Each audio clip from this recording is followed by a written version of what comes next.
There's a group of people who can remember the satisfying click of a cassette tape being inserted into a Walkman, but they also stood in line for the first iPad. If you were born somewhere between 1976 and 1985, you don't quite fit the Gen X mold, but calling you a millennial feels completely off too. You exist in this strange in-between space that researchers eventually gave a name to around 2014, Xennials. Some call it a microgeneration because the time frame is incredibly narrow. But what unfolded during those particular years shaped a psychological profile that's genuinely fascinating. Today, we're diving into why this generation thinks so differently from everyone else. From day one, your childhood looked completely analog. You grew up in a world where being bored was just part of life. You had to memorize phone numbers because there was nowhere else to store them. If you missed your TV show, tough luck, it vanished until reruns came around. Plans were made without confirmation texts. You'd arrange to meet someone at 3 p.m. at the mall, and if they didn't show, you'd just wait or leave. There was no "Where are you?" text to send. Then, something remarkable happened. Right around the time you were stepping into adulthood, everything went digital. And it didn't happen slowly, it hit like a wave. One year you're writing notes on paper, the next year everyone's on instant messenger. The psychological impact of that timing is still unfolding today. Most generations grow up entirely within one technological reality. But Xennials, you experienced two completely different worlds during the most formative years of your life. Your teenage years looked radically different from your 20s in ways that most generations never encounter. Think about what that meant day to day. Your teenage conversations disappeared into the air. No screenshots, no receipts. That embarrassing thing you said at 15 only exists in someone's fuzzy memory now. But by your mid-20s, suddenly everyone had camera phones. You joined Friendster, then MySpace, then Facebook, all within just a few years. Before that, there were maybe 3 ways to reach someone: home phone, work phone, or literally knocking on their door. Then, overnight, you had a dozen messaging platforms, and you just adapted.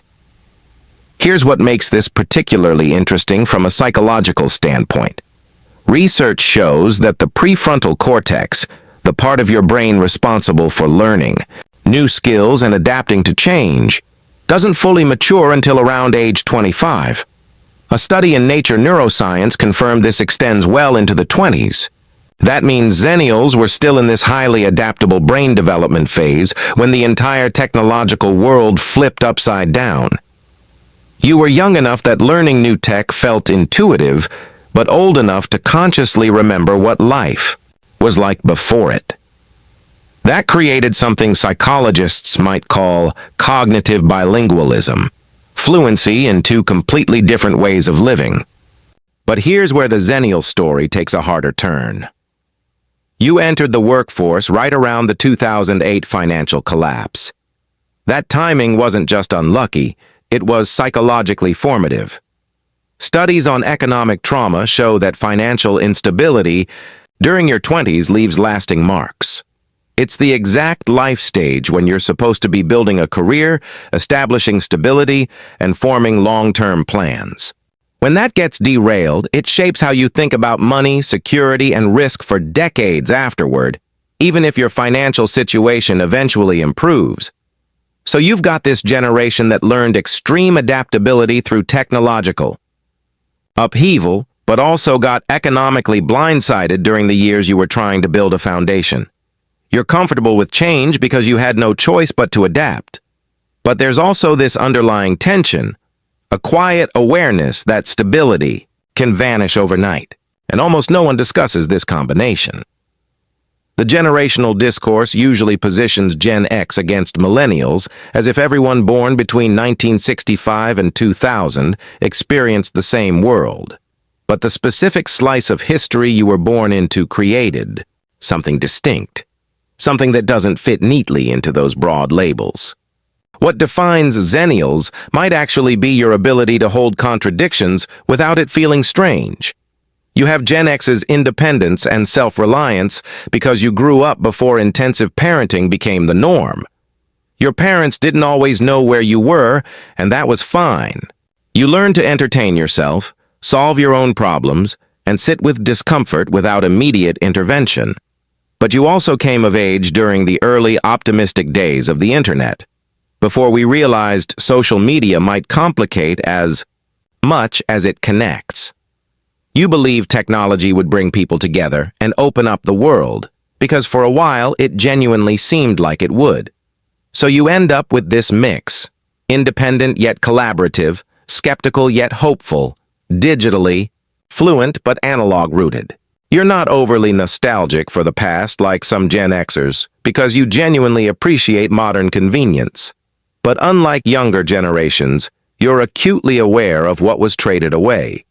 You lost the ability to be truly alone with your thoughts, without effort. You lost the patience that came from having to wait.